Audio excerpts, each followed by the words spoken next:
Yo, what's up, y'all? You already know what it is. It's Toby D. It's pound for pound. And I got my buddy Mwalimu back on with me once again.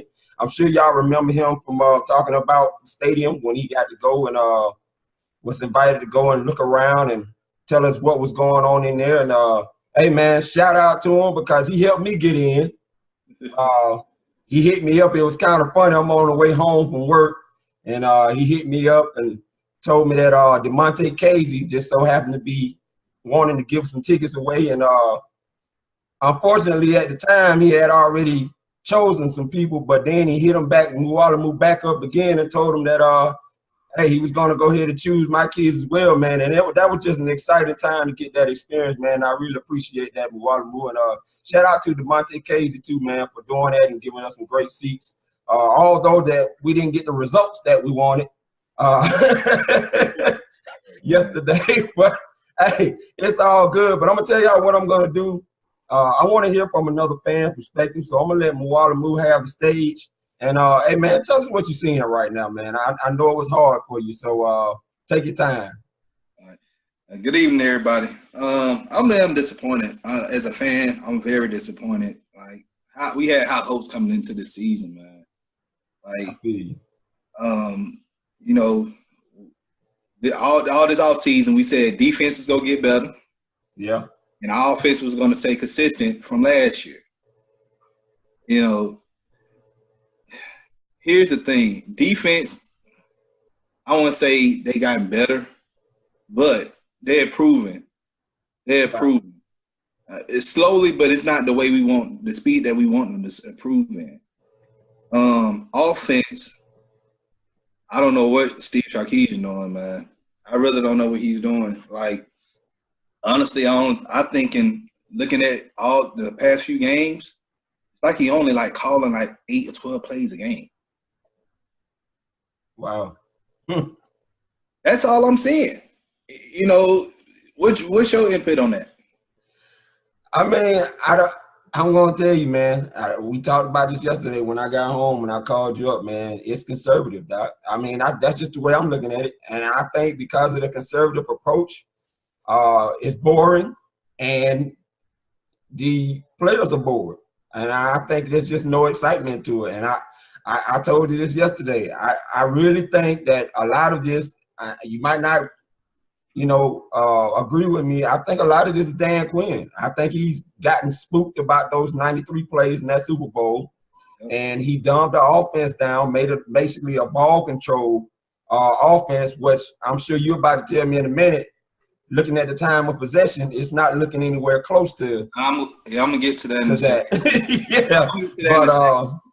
That's your biggest thing. Your biggest gripe is turnovers. Mine is time of possession. Right. Both factors to win games. Both the factors to win games. But I said this back in February when we lost the Super Bowl, and I already knew Kyle Shanahan was leaving to go to San Francisco. He didn't want the game over there either. So I've been right the whole time saying he wasn't going to win the game. But here's the thing. I said that Dan Quinn needed to hire Chip Kelly as our offensive coordinator. Now, Chip Kelly is good running a established offense. You know, a lot of people going back saying, well, he didn't do good in Philadelphia or San Francisco because they didn't have an established offense. You know, but all the weapons we have here, he would have had a field day. That's true. You know, and he's a run type coordinator. So that means that Freeman and Coleman, they was gonna be running the ball. Like that's what we need, just run the ball. You know, but they chose Steve Sarkisian, and I'm saying, like he just came off a loss in the championship game against Clemson. But we have them now, so we just gotta do the best one. Like at the same time, back in 2015, I wasn't high on Kyle Shanahan. I'm not an offensive person. I'm a defensive person, so I don't really look at like certain coaches like that. I know Kyle Shanahan. He had some good years when he was in a couple of good years in Houston, and then in Washington with RG3 in his first year. So that's all I can remember. But I don't know as far as the offense go, but I can get into the time of possession for the past 5 games.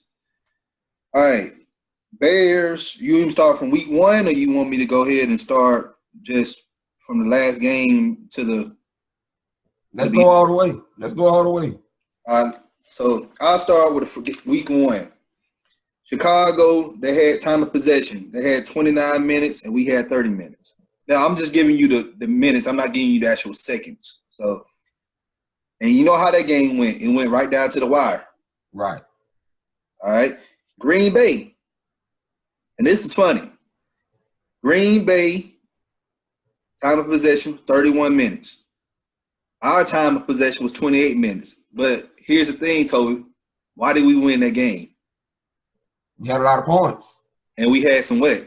Turnovers. Huh? Turnovers. Yeah, turnovers. So turnovers, like I said, time of possession and turnovers are factors in winning games. All right? So we had 2 turnovers in that game, I believe, right? Yep. And one of them was for 7. Well, both of them was by Desmond Trufant. Yep. One of them he ran in for a touchdown. He ran in for a touchdown. Yeah. So he ran it in for 6. All right, Detroit. Detroit, they had 27 minutes time of possession, and we had 32 minutes. So a little bit more time, but still, that game went down to the wire too. All right, Buffalo, the game we lost. They had 28 minutes time of possession, and we had 31 minutes time of possession. They ain't killed us in that game. It was what? Turnovers. All right. Yesterday, Miami, they had the ball for like a little bit under 35 minutes. We had it 25 minutes. Yeah. That's 10 minutes. 10 minutes of time that they utilize of pretty much playing keep away from Matt Ryan and our offense. And not allowing us to get back on the field and go down and score some points. Not to mention Matt Ryan didn't do us any favors either because they couldn't move the ball when they did get it. They couldn't. And that's just going back to Sark's play calling, man. Like, I'm getting sick and tired of seeing these sweep run plays. You just picture the running back just do a sweep.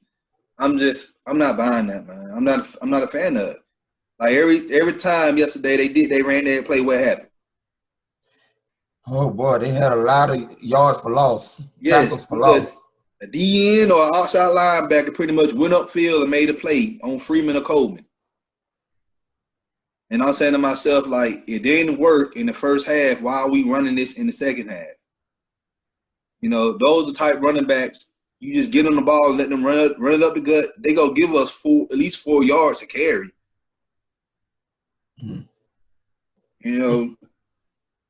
And a lot of people said that Julio's not getting enough targets.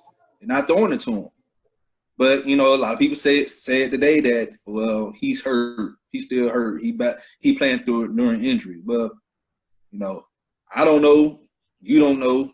So but I think on that play, the last play, well, not the last play of the game, but the end of the game, that Matt Ryan, he tried to throw it to Hooper and then deflected, and the other defender got the ball for interception. Yeah. Yeah. I thought I saw Julio was open. I think. I'm not really sure if he was open, and the reason why is because my emotional eyes was looking at Hooper tipping that ball. Specifically because the way DeMonte Casey had our seats, we was right there at the end zone angle. Okay, so y'all was right there with the play, or y'all was on the other side? We were right there at the play. Okay. Oh man. And here's what I believe I saw. The reason why Hooper, and just my assessment, tipped that ball. I think he saw end zone. Because Matt had the DB and the safety split when he threw the ball to Hooper. And I think in Hooper's process of thinking, oh, yeah, I can get a touchdown right here, He took his eye off that ball and just tipped that mug up, and the DB was right there. The safety was right there up under him, literally, waiting on the ball. That's all the team's gonna be, man. They know we dropping old tip drill. Exactly. They go have somebody right there waiting to just get it and run it back. Exactly. And that's exactly what's been happening these last 3 games. They are teaching them to wait on it, and they're getting the results. Which brings me to my point here. I'm mad at Ricardo Allen because he's missed on those opportunities when balls have been tipped. He's done it twice now. Mm-hmm. He did it with Green Bay. He had a chance to make a play on that ball that got tipped. And he did it again yesterday. I have no idea why they're doing this. They've had opportunities to turn the ball over, and they've just missed it. But you know what? I can't just blame Allen because and this is another thing too. I'll get back to the offense in a minute.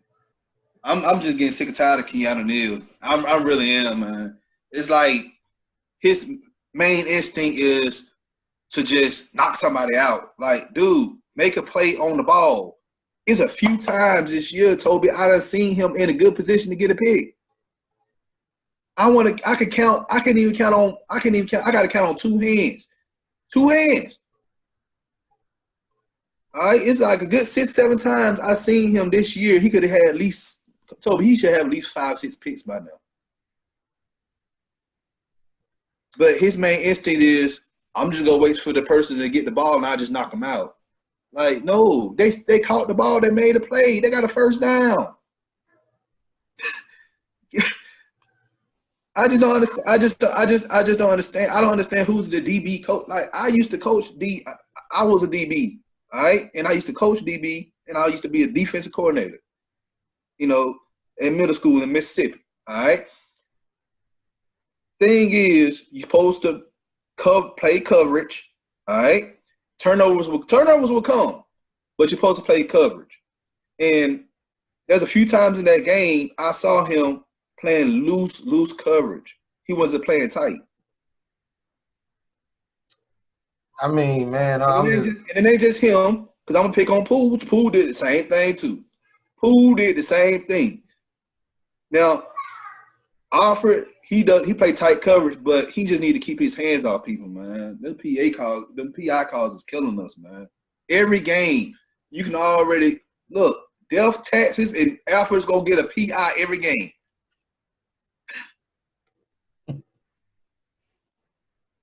I mean, man, I'm just going to tell you the way I see it. Yeah, to me, this is not an interception secondary. I have to turn that. It's not. They are pass defense first and interception second. Yeah. What they are to me are a forced fumble team, and they're not getting those, clearly. We've knocked some balls out, but we're not recovering it. So, I mean, I know you talk about Keanu Neal, but he was second on the team last season with 5 fumbles, and he's not getting any of those this season. Behind Vic, who had 6. You know why, though? Everybody caught on. He was a rookie last year. Now everybody know film. Everybody know when they see 22 come, you better protect that ball. And you're right, because I saw a few of them do it yesterday. And I mean, they ducked quick, too. When they saw him coming up, they ducked quick. So he can make all the highlight reel hits he want, but at the end of the day, if the team keep moving those chains, them hits don't mean nothing. Yeah, that's true. Like who's the person, the DB coach? Is his last name Mallory? I don't know. Yeah, but Doug Malloy or something like that. Malloy, something like that, yeah. They need to get somebody else, man. He ain't doing it for us. He's not going to do it for us, because I don't see them improving under him. I really don't. And my thing is, they got so many retired DBs. We got, Champ Bailey, who stayed here in Georgia, I believe, somewhere. Call him up, let him be the DB coach for next year. That's just my opinion, You might be on something, and they may have to be forced to look into that. We got Brian Young. We got Brian Young. He was a former great player out of San Francisco. You know. Yeah, I mean, you might have hit something in because Doug is probably not doing it. Because I've never seen us really struggle this much. I mean, last year we had about 12 interceptions or so. This year we're not getting hardly anything. But you know what though? And last year they played tight coverage. Them boys was on them receivers. This year's like it feel like it's Mike Smith all over again. Like they let the doggone receiver catch the ball and then tackle them. Like, come on now, 3 and out. These 3 and I'm saying that these 3 and outs are killing us, man. These 3 and outs, we can't even get a 3 and out. These third downs is killing us. You didn't just go Mike Smith on us, did you? Man, you know how it was back in the day. I ain't gonna say back in the day. It felt like it was a long time ago, but doggone it. Like, I remember plenty of games under Mike Smith. Like, we cannot get off the field on third downs. So why do you think we got shut down in the second half? Their time of possession, look, third quarter, they had that ball for a good 8 minutes, I believe. They had the ball for 8 minutes. And what happened? Our defense was on the field that whole time, and guess what happened with our defense? They got wore out.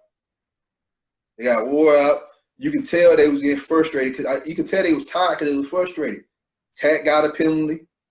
Ho got a penalty. Alpha got a penalty. And I think Grady Jarrett got that big penalty. Yeah. And guess what? The thing is, we had seven penalties, I believe, for like 70 yards. We gave up 70 yards. Yeah. That's a lot of yardage on penalty.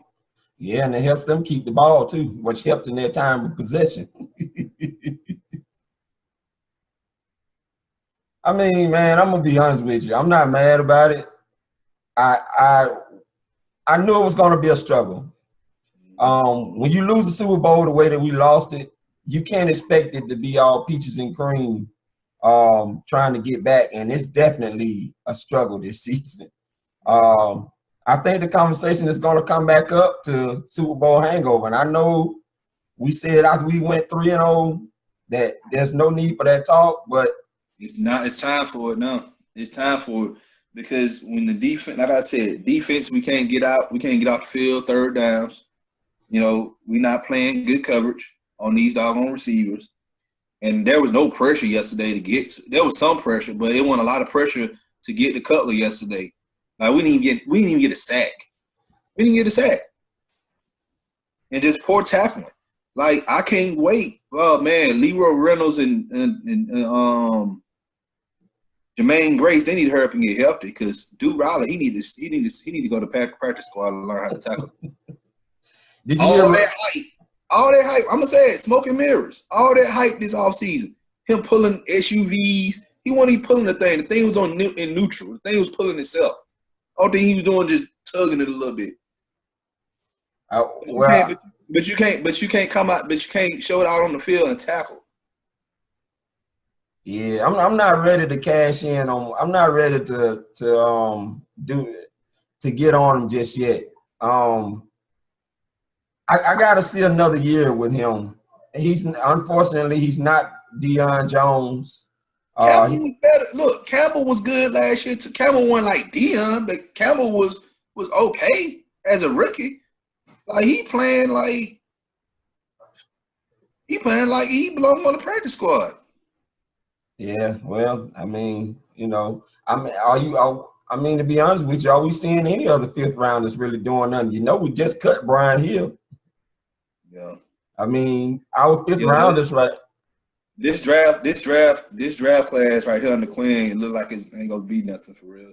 We'll get Tack. Tack gonna come along. Tack just, you know, and I think that shoulder still bothering him a little bit because he, you know, it takes a while for a shoulder to heal.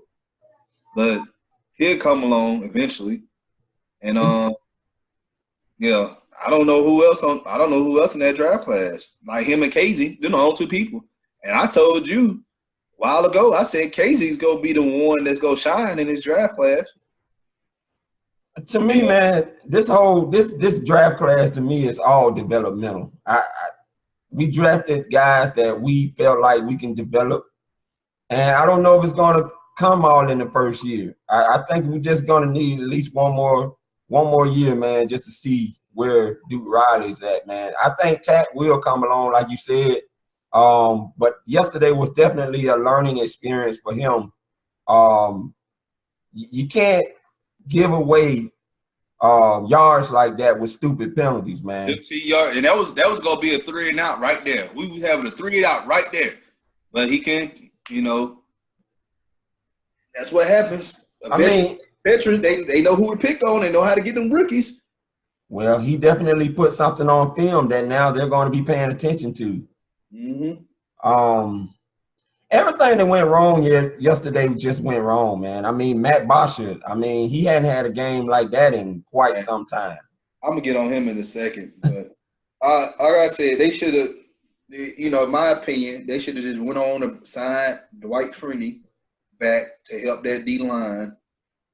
I understand they got Brian Young there as the D-line coach, and, when he's by trade, he's a D-line coach himself. But in game situations, while you in the game, you got Dwight Freeney lined up with you. Come on now.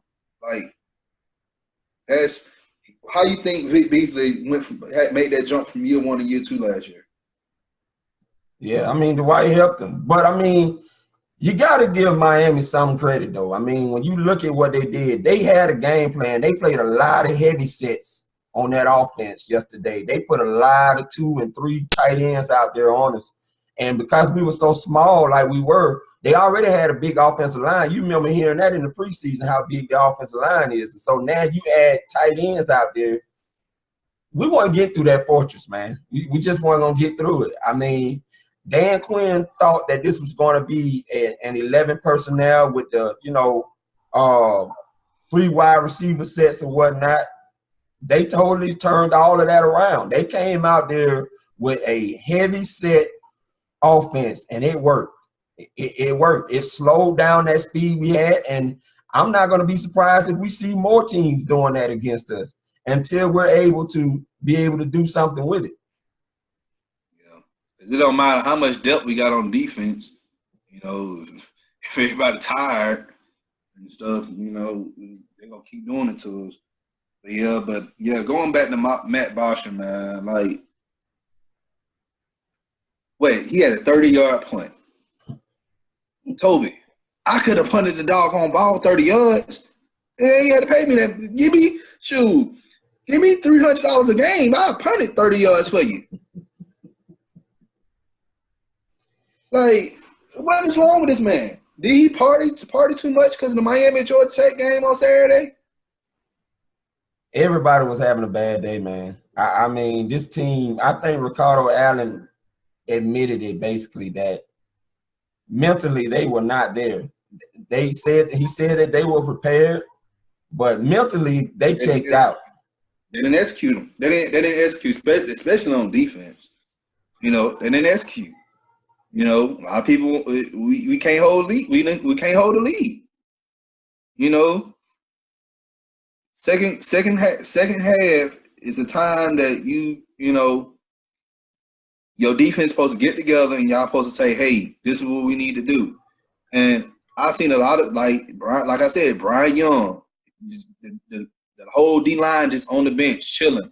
And I done seen him, he just walking around. I'm saying, dude, you need to be talking to your D line right now on how they need to get the Cutler, either to sack him or to make him fumble or make him put pressure on him so he could throw a bad pass and we can pick it off. We had some opportunities. We had about 3 picks in the game, but they got negated by penalties. Yeah. Deion had 2 of them. Yep. And they, the second one got negated. There's nothing you can really do at that point. And then on top of that, before the half, That one Deion Jones got, and we got down there, but you had Matt Bryant kicking a 60-yard field goal, which was short. I didn't understand that. I didn't understand that. The dude just can't. The dude was just injured last week, and y'all asked him to kick a 60-yarder. Like, that was just crazy. I like, they could at least try a Hail Mary, something down the field. We could have got something. Turnovers, man. They didn't want Matt Ryan to throw another interception. You're right about that. You're right about that. So, hey, look on the bright side. He got one more touchdown than the interception. Hey, man, you got to find some kind of bright side to it, man. I'm laughing, you know. Yeah. It is funny, though, but, you know, at the same time, you know, like, it goes back to the offensive coordinator. You know, I understand, quarterback, he got to put some blame on him, but I don't put all the blame on Ryan. You know, Ryan is this type of quarterback. He just go do what the coordinator tells him to do. He go just execute it the best of his ability. But sometimes, man, he need to just, you know, call some audibles and say, hey, this don't look right. You know, if you're reading the defense, and I know he can read defense, so you know something don't look right, don't call the doggone play, change it up. You know? I don't know, man. I mean, 4 of those interceptions were not his fault. So technically he's only got 3, but unfortunately it goes on his record because he's the man with the ball. Exactly. So I'm not going to accredit 4 of those because they were the receivers. Now, it has to be a way that he must be throwing the ball, though, that's causing them to do that. Because now, go ahead. You remember I told you he changed his stance up, his throwing stance up. Because of Sarkisian. He need to go back to whatever he was doing, the way he was throwing. It ain't working. Well, he can't, because apparently the plays that Sarkisian is calling requires him, according to what Sarkisian wants him to do, to change his technique up. And that's what the issue is. And it's going to take some time for him to adjust to what Sarkisian's calling. Yes, they're running the same playbook, but they're obviously not calling all the same plays because what's bothering me right now is I'm getting sick and tired of these 5 to 10 yard out routes that we seem to do every freaking game. I hate those short plays. And you throwing it right in the middle of the doggone field with all the doggone DBs, safeties, and linebackers are going to be waiting for a pass to come their way so they can pick it off. And he seems to still be so fascinated with throwing the deep ball to short, no disrespect, Taylor Gabriel. And ain't hit now one. Exactly. Somebody argued me today about that, talking about some with Taylor Gabriel, he was good with the long ball last year. No, he wasn't. Taylor Gabriel was good with slants, short slants, and screen plays. Last year, when Ryan threw the ball to Gabriel, it was like a 10 to 20-yard game at that. What the only way he got more yards is yards out the catch. Yeah, if he because he's fast. But how the way last year they threw it to him for 10 yards and then he probably got you like 10, 15 more, if that. Well, he caught some deep balls, but the difference was he was wide open. Yeah.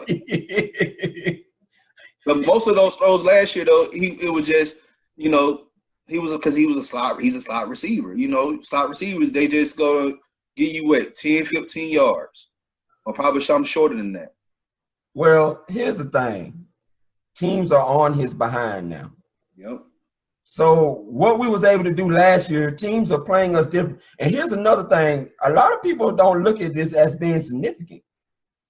But have you realized that Dan Quinn has yet to win a coin toss? Yeah. He's lost all 5 coin tosses. Now, provided 3 of those games were home games, so they don't get to choose. But still, the visiting team has won the coin toss at home. Do you know what this means? Dan Quinn is not a guy who receives the ball on the opening kickoff. He defers it. He likes to kick. He likes to kick first. Yeah. Exactly. So what have teams done to him? They've taken that strategy away in all 5 games. And you know what they do? They say, okay, third quarter, we getting the ball back, and we don't care what the score is. We just go run down the clock and get points on the board the best way we can, and we got a fighting chance to get back. And guess what's been happening? Exactly. They've been having a fighting chance to get back, and 2 teams, they prevailed. Exactly. But you know what else teams are telling us? When they defer the ball to us, they ain't scared of our offense. Mm-hmm.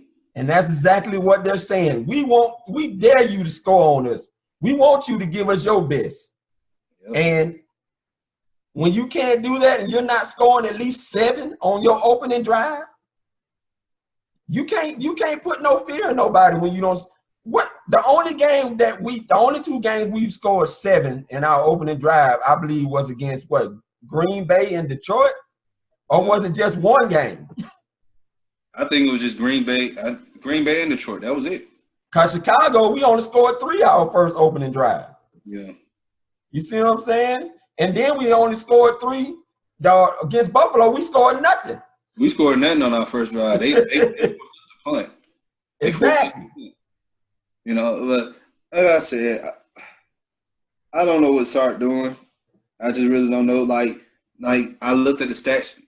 I think Freeman, if I'm wrong, I think it was either 7 or 9. I don't know why that number is.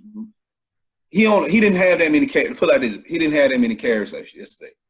And I'm saying to myself, this is like one of the best running backs in the league, and you only gave him the ball, 7 or 9 times yesterday. Our offensive line got. And the excuse was, well, we wasn't going anywhere. We wasn't gaining any yards the second half. Okay, but still stay true to the running game. We had the lead. Just run the ball. Our offensive line was getting bullied, man. I mean, I was sitting there literally watching. We were, and and Ryan Schrader, he been out for a while, so he got to get his footing back. You got to get his footing back and go take him. I don't know. Hopefully, it take him a couple. Hopefully, this game was him getting back into his old self. But they said West did good yesterday. West did, but a person that's been struggling lately is Andy Vitry. He been struggling. Jake Matthews is not consistent. Well, he had a penalty yesterday too, I believe. I mean, none of that is a surprise. I mean, but they did pick up this 5th-year option. I'm curious to see if he's going to get a big check next season. They're gonna pay him because here's the thing, offensive tackles, especially left tackle, they hard to find, man. There ain't a lot of them walking around like that. He can get better. There is some upside in Jake Matthews. Like my thing is, your off time, you need to be practicing with your doggone dad how to block, not get penalties. I'm just being honest with you, but we just not staying true to the run game, and like we've been saying with Sark, just bad play calling, the turnovers, and we just said the O-line being inconsistent, and I just thought the doggone when Sark came, I thought we was gonna use like 2 or 3 tight ends. I haven't even seen. Have we seen that yet? You barely are seeing it because Sark likes 11 personnel. And that's another thing. We struggle with that grouping under Kyle Shanahan. That's why Kyle Shanahan didn't use it a lot. If you notice, Kyle Shanahan last season used 21, 13, and 12 most of the time because we're not a good 11 personnel team. But Sarkisian likes to use them 3 wide receiver sets, and we struggle in that personnel grouping. But he better figure out something. Because now we're going up to Foxborough. Look, I'm gonna get to that. I'm gonna get to Foxborough in a second. But like I said, we're not even putting the tight ends into play like that. Like Tololo, I know Tololo, his hands ain't that good, but Tololo can make plays, man. He can make some plays. He's big. Yeah, he's basically phased Levine Toilolo out, man. And we just saw Levine Toilolo get active in the Buffalo game. But didn't we just sign him? Didn't we just sign him to some more years though? When we gave him like $12 million or something like that. I don't remember how much it was, but I know he bucked at the initial first deal, and they upped it a little bit more for him and paid him. But you just paying the man to be a blocker because you definitely not throwing the ball to him. And go ahead. I'm sorry. Why is Eric Salbert, who hasn't played but about 2 snaps since the season started? Now, I heard that Josh Perkins got hurt. So I'm guessing that's the reason why they won't promote him up on the practice squad. But I felt like Josh Perkins, who was in Steve Sarkisian's offense in college, by the way, at UW. Yeah. What in the world is Eric Salbert doing even on the roster? Man, he need to be on the practice squad. He need to be on the practice squad. Like, you remember that preseason games? He got penalty after penalty after penalty. After penalty. Exactly. When balls came his way, he dropped them. Well, he didn't even try to catch them. I don't know. I don't know. I just think Sark just really think that he about to play doggone Boise State. We're not playing Boise State. We're not playing Arizona State. We're playing big boy. We're playing NFL teams. He need to get his stuff. I'm telling you, he need to get his stuff together. He need to get his stuff together quick because, we averaged 30-some points a game last year. Now we averaging almost half of that. I had said, man, we're looking like the 2015 team. Oh, man. Hey, my thing is, I gotta talk about this because I said this all yesterday when I'm there at the game. Why is this defensive line giving up 4 yards a pop to Jay Ajayi? That about drove me nuts. When you're giving a guy 4 yards a pop, guess what you're doing? You are allowing them to open up their playbook because they only got about 6 more yards to go. So they can call about anything on 2nd and 6, 3rd and 6. That was wearing me out, man. I could not believe that we kept giving up that. Then after that, we giving up 15 yards. I mean, he eating us up for 4 yards and then get 15 yards off of us. Yep. That drove me crazy yesterday. That whole line, them guards, man, the Miami credit, them offensive guards was moving Poe and they was moving Jared. They were moving them. I seen them. They was getting bullied. That's why Jerry. I think it was Jared lost his cue cool, man. Like he getting manhandled. And then like Deion Jones, thing is Deion Jones, man. He's the field general on that defense. I don't care what anybody say because every time there's a play, he's there to make a tackle. Yeah, he's there to make a tackle, but at the same time, he can't do it all by himself. No. So I gotta ask you. So then, what do you feel? Do you think we gonna make a run, or we looking done?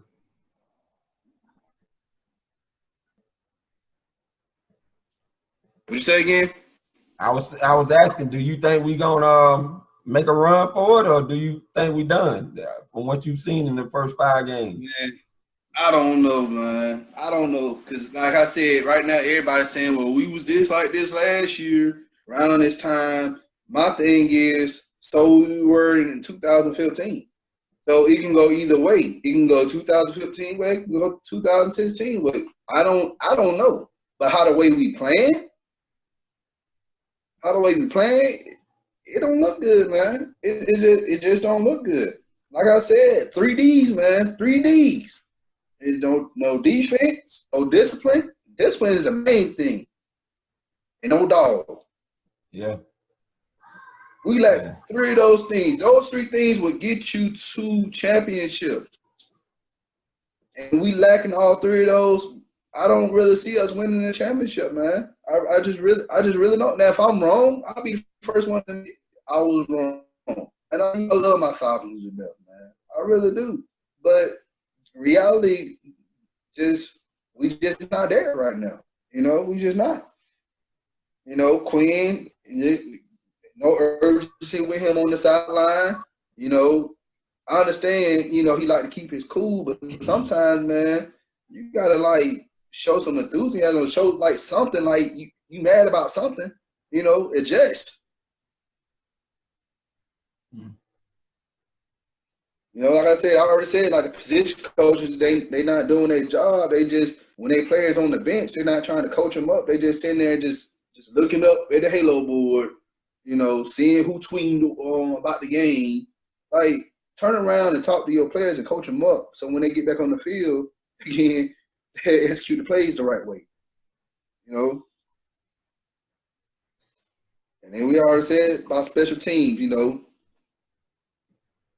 Marshall not punting the ball right.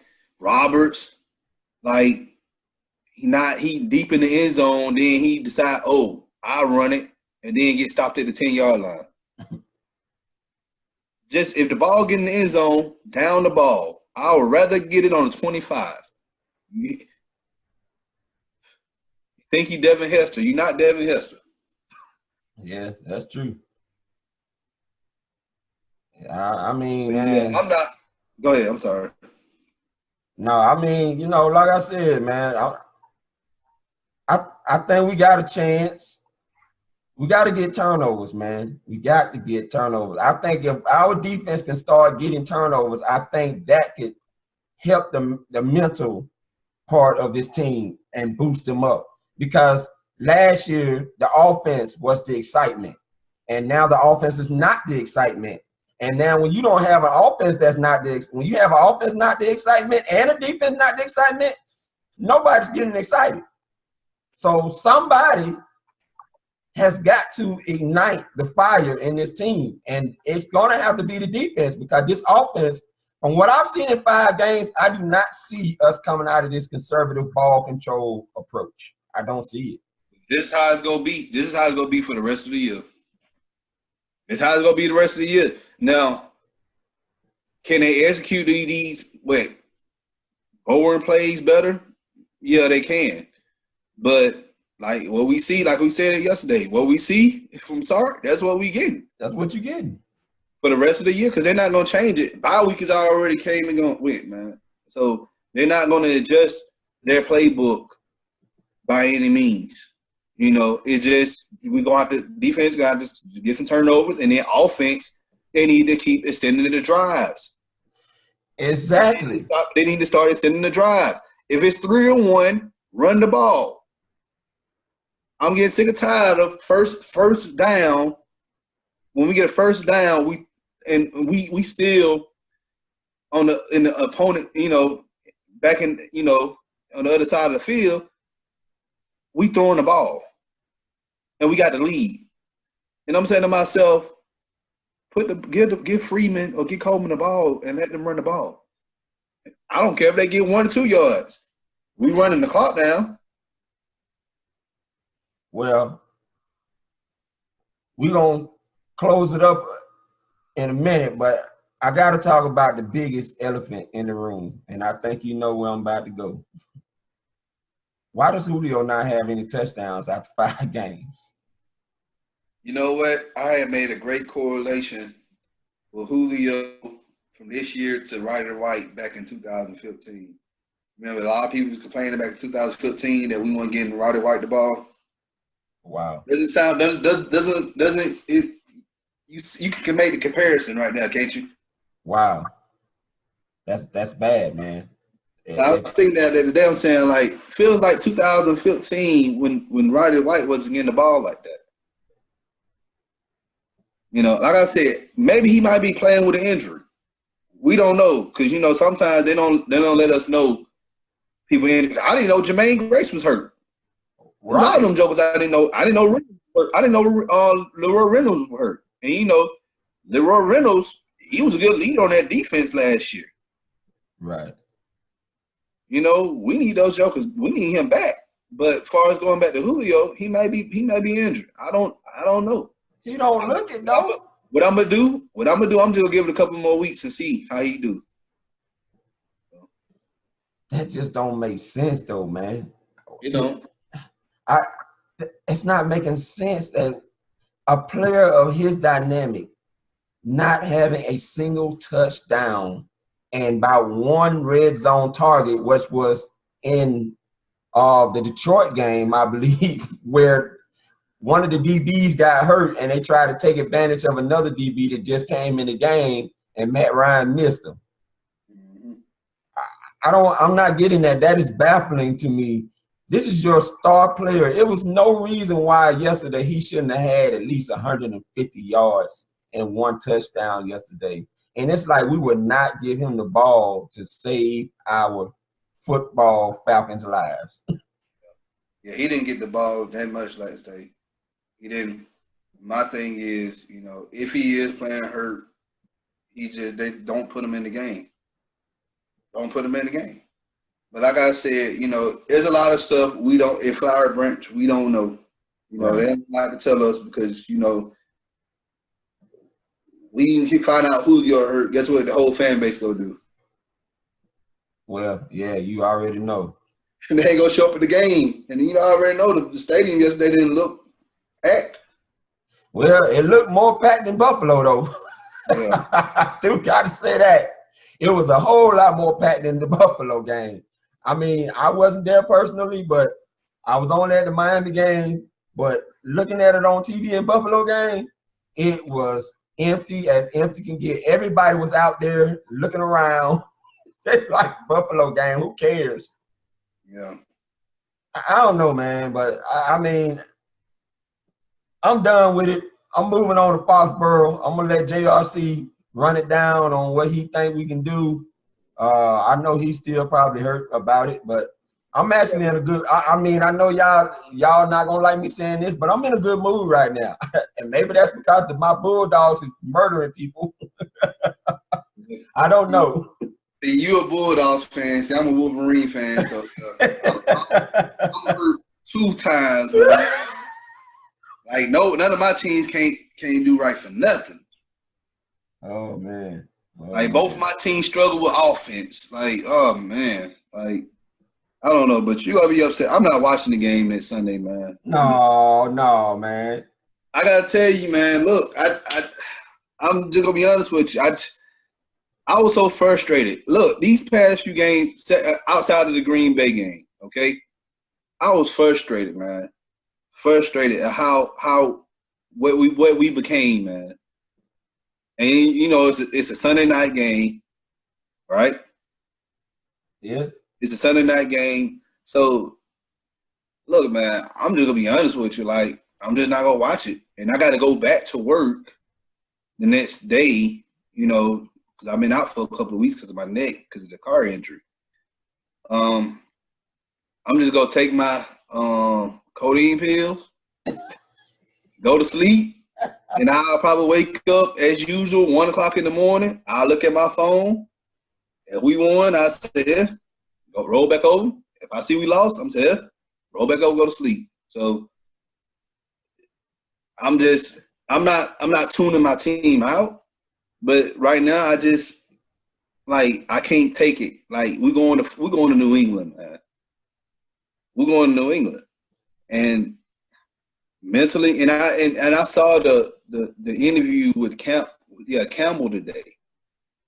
Like he's saying that, well, we've been ready to play them for the longest. So my thing is, y'all been waiting on this game. Y'all been more focused on this game, and y'all ain't been focused on the other games outside of the Green Bay game, because I'm pretty sure they was way prepared for Aaron Rodgers. I mean, and maybe, and you know what? If that is the case, that this game was circled, I didn't hear the interview yet, but if this game been circled for them, maybe they need to go and get this game over with, man, so they can move on with the rest of their season. But you know, when you say stuff like that, it's gonna go back up to Foxborough. Bill Belichick go see this, and he gonna use this as fuel, man. Because New England's struggling right now too. Yeah, but they're not struggling bad as we is. They're winning. You know, they just got injuries. They have injuries. That's it. But when, like we say, next man up, guess what? New England, next man up. Yeah. And they step up. Yeah, they do.